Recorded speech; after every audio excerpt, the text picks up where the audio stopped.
congreso apasionante, es mi opinión personal, aquí en la bellísima Rosario, la cuna de la bandera, recibiendo a gente de todo el mundo, ¿no?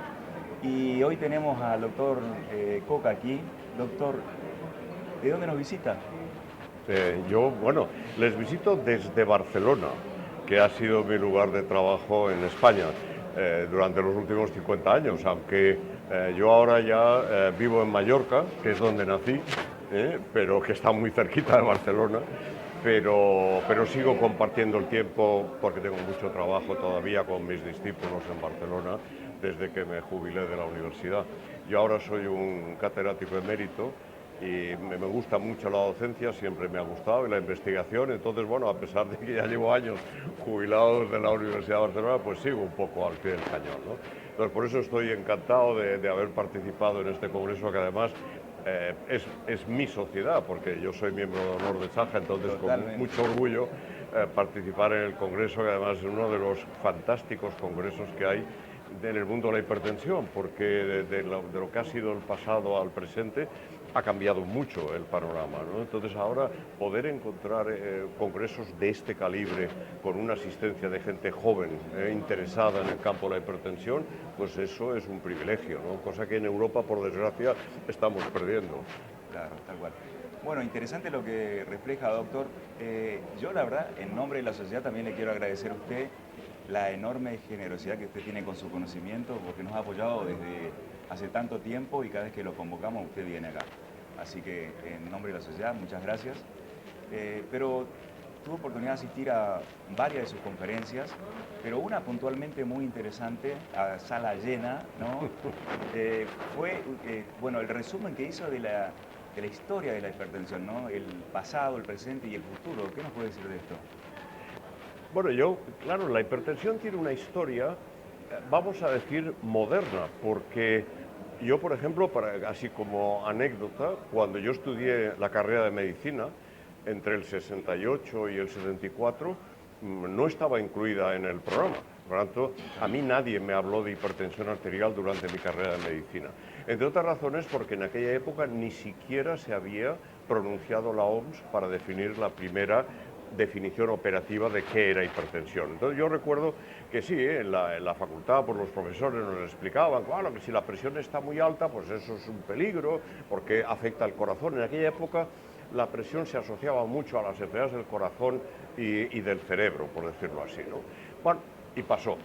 Pero yo creo que el campo de la hipertensión ha sido un ejemplo paradigmático de lo que ha sido la investigación en ensayos clínicos, porque desde los años 60 hasta finales de los 70, casi 80, se hicieron tal cantidad de ensayos clínicos bien diseñados, ensayos clínicos aleatorizados, doble ciego, frente a placebo, para poder ver si realmente el tratamiento antihipertensivo y la reducción de las cifras mejoraba la expectativa de vida de los sujetos, porque era un hecho empírico. Parecía lógico que si la presión arterial, que se había demostrado en los estudios epidemiológicos, se asociaba a una mayor mortalidad, pues el sentido común clínico dice, bueno, pues si reducimos la presión tendremos que conseguir algo, pero había que demostrarlo.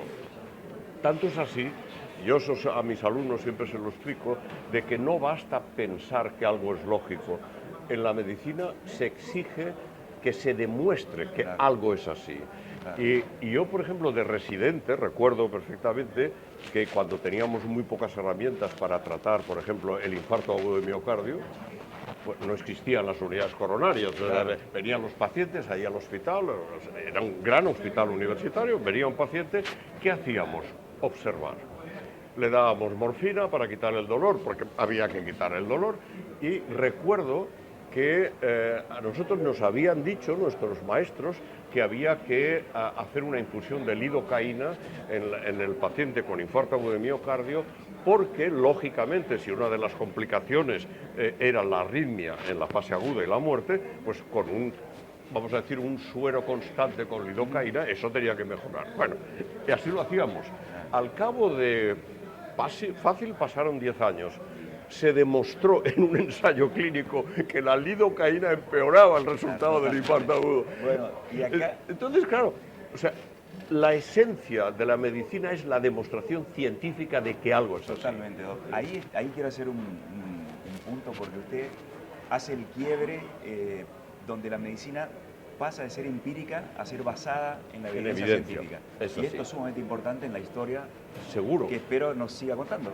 Y que además yo creo que en eso los que nos dedicamos al campo de la hipertensión fuimos pioneros, porque los grandes estudios que ahora se utilizan para todo se empezaron en el campo de la hipertensión. Y entonces se demostró clarísimamente que tratar la hipertensión mejoraba la expectativa de vida y era ya un objeto ético, o sea, había que tratar. Entonces el paso siguiente fue decir, muy bien, hemos conseguido, la OMS ha definido que la presión en aquel momento, en el año 78, se definió por cifras superiores a 160, 95. Con el tiempo esto se ha modificado porque se ha visto que la relación riesgo-beneficio era a cifras más bajas. Pero entonces el paso siguiente era, bueno, hay que bajar la presión, pero ¿hasta dónde? ¿Es que bajarla mucho va a ser mejor que bajarla poco? Esa era un poco la esencia, ¿no? Entonces se hicieron, siguiendo esa línea de la medicina basada en evidencia, ensayos clínicos para demostrar cuál era el nivel óptimo de la presión arterial que había que alcanzar. Todo eso ha sido una progresión en estos últimos 25 años y al final hemos llegado a la conclusión de que la mejor expectativa para un sujeto, tanto en prevención primaria como secundaria, pues evitar el primer evento o evitar la recurrencia, es conseguir, siempre que sea posible y tolere el paciente el tratamiento, cifras por debajo de 130-80. Entonces, claro, ahí estamos hoy. Ahí estamos. Y entonces pasamos de la medicina empírica a la basada en la evidencia, luego estamos aquí en el momento donde tenemos la cosa más clara y con la dinámica del conocimiento que fue dándonos el lugar exacto o el que creemos donde estamos hoy, pero ahora, ¿cuál es el futuro? Claro, a ver, una vez que sabemos lo que hay que hacer, yo diría lo importante es decir, bueno, pues ahora cómo lo implementamos. Claro. Y ahí ese es el gap. O sea, el gran problema que tenemos ahora es que disponiendo del suficiente conocimiento de lo que hay que hacer, no conseguimos que eso se haga. Y que se haga, yo diría, de una manera óptima y homogénea en todo el mundo. Hay una gran disparidad, que es lo que llamamos en general el control de la presión arterial. O sea, nosotros tenemos las herramientas para normalizar la presión y llevarla a esas cifras de 130-80.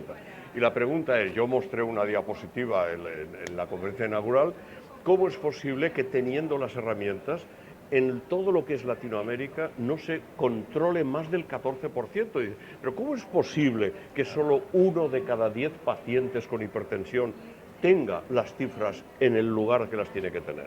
Entonces, ese es el problema que tenemos que afrontar, que es cómo implementar ese conocimiento para que llegue. Tiene que llegar a los médicos clínicos que ven a los pacientes. Tiene que llegar al paciente para que sea sensible de que, aunque tiene algo que no da ningún síntoma, y que, eso de la presión, no, eso mata. Y por tanto hay que sensibilizar a la población, a los médicos y a la autoridad sanitaria, que esa es otra parte. Totalmente.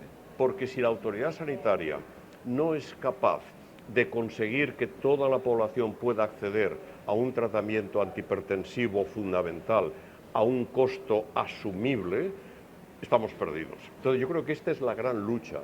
Y hay, por decirlo de alguna manera, un segundo elemento de futuro, y es que además de conseguir el control con lo que tenemos, necesitamos nuevos tratamientos, nuevas dianas terapéuticas, porque uno de los problemas que tiene la hipertensión y que ha costado mucho que los médicos lo entiendan, es que la causa de enfermar no es única.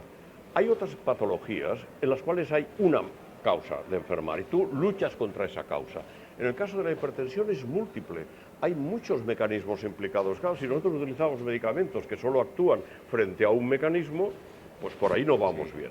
Entonces, hoy día, ¿dónde estamos en eso? En la politerapia, es decir, muchos medicamentos, a ser posible en un único comprimido, para que sea fácil para el paciente y sea adherente al tratamiento. Claro, impactar en ese grave problema de la adherencia, ¿no? La adherencia es clave. Sí. Si yo le doy a un paciente asintomático, que encima no tiene sentimiento de que está enfermo, y le digo, usted tiene que tomarse cada mañana 4 pastillas, ese médico está loco. Sí. Entonces, necesitamos un único comprimido que contenga varios medicamentos que actúan sobre varios. Entonces, ¿cuál será el paso siguiente? Y eso fue el final de mi conferencia el primer día. Tenemos, afortunadamente, las enseñanzas que aprendimos en el COVID, en la pandemia de COVID. Porque en ese tiempo se consiguió, por una parte, que las autoridades sanitarias eliminaran burocracia para dar permiso a hacer estudios, porque se estaba muriendo la gente y por tanto se acortaron todos los plazos para conceder permisos y se demostró que se podía investigar muy bien en muy poco tiempo. Sí. Y lo segundo fue la introducción de las vacunas de COVID a través de interferencias de los ácidos del mensajero. Claro, esas vacunas que lograron Moderna, Pfizer, nos abrió tanto los ojos a los investigadores que esa tecnología se está aplicando en hipertensión. Claro, sería fantástico en el futuro que con un pinchazo al año o un pinchazo cada 6 meses tú tuvieras medicación todo el año en sangre que te cubriera el espectro, ¿no? Entonces yo creo que la gran investigación en este momento va en esa línea. Conseguir no vacunas, sino aprovechar la tecnología de las vacunas para conseguir medicamentos que actúen sobre los mecanismos de enfermar y que se puedan dar, a ser posible, una vez al año. Ese yo creo que será la gran expectativa de futuro. Entonces yo animo, pues eso, a los médicos jóvenes a que tengan en cuenta que la hipertensión sigue siendo el primer factor de riesgo cardiovascular en el mundo. Nada mata más que la hipertensión a través de sus complicaciones. Tenemos que estar ahí. Por lo tanto, no es algo banal. Ahora hay mucho, a los jóvenes les gusta mucho la medicina extraña, las enfermedades raras, sí, son muy bonitas desde la perspectiva clínica, pero el impacto que tienen en la mortalidad en el mundo, claro, no tiene nada que ver con el impacto que tiene la hipertensión y la enfermedad cardiovascular, la primera causa de muerte en el mundo. Totalmente, y sigue siendo, digamos, la primera causa de hace muchísimos años. Sí, sí. O sea que Doc nos deja un gran desafío porque lo que estamos haciendo no alcanza. Tenemos que llegar más al médico de trinchera, como le decimos, al paciente, tener una mejor llegada con el paciente para lograr los resultados que no estamos teniendo, ¿no? Seguro. Bueno, yo le agradezco y no me equivoqué al principio cuando dije que usted era generoso con su conocimiento. Nos dio una clase aquí en poquitos minutos y quiero que le deje a la sociedad un mensaje final. Bueno, no, y que prometa volver. No, yo siempre estaré dispuesto a venir a compartir con ustedes, con los miembros de Saja, lo que sea necesario. O sea, que en ese sentido no hay problema. Y yo lo que quiero, así como mensaje, es animar sobre todo a las nuevas generaciones a que piensen que, estando en una sociedad científica, tienen más facilidad para acceder al conocimiento. O sea, uno de los problemas que hemos tenido siempre es la traslación de conocimientos desde la investigación más fundamental al clínico básico. Entonces, yo lo que quiero ver son clínicos en las audiencias, clínicos que quieran aprender y estar al día de cuál es el último grito en una determinada patología, en nuestro caso la hipertensión. ¿Cuál es el último grito? En el diagnóstico, en la evaluación y en el tratamiento. Y para eso están las sociedades científicas. Por tanto, yo les animo a que estén atentos a todos los mensajes que manda la sociedad, a los congresos que organiza la sociedad, que dicho sea de paso son magníficos congresos. Yo felicito a los organizadores desde luego de este año, pero yo llevo muchos años viniendo a los congresos de Saja y siempre han sido muy bien organizados. Se tocan los temas más candentes y por tanto yo diría los de mayor interés en cada momento y yo diría que con eso me sentiría muy satisfecho si los jóvenes se animan a dejar, sí, vamos a seguir aquí todos los principios de lo que nos diga Saja porque va en nuestro beneficio, sobre todo en el de los pacientes, que es nuestro gran objetivo final. Doctor, gracias por su apoyo. A ustedes. Antonio Coca. A ustedes. Gracias a ustedes.